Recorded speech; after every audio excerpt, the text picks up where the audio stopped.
Pre správnu prípravu obočia si pokožku vypeelingujeme pomocou peelingu značky Beautiful Brows and Lashes a následne umieme šampónom.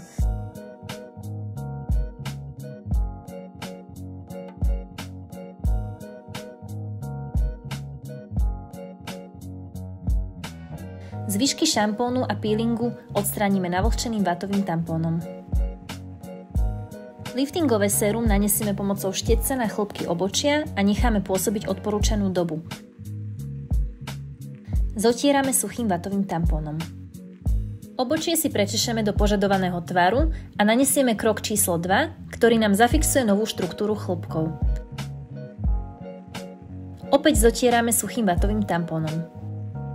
Procedúru zakončíme hydratačným produktom číslo 3 od značky Beautiful Brows and Lashes.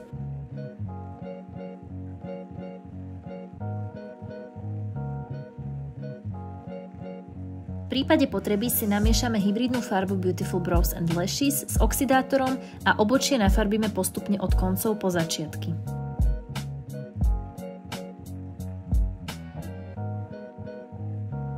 Farbu zotrieme vatovou tyčinkou, klientku poučíme o domácej starostlivosti a krásne obočie je na svete.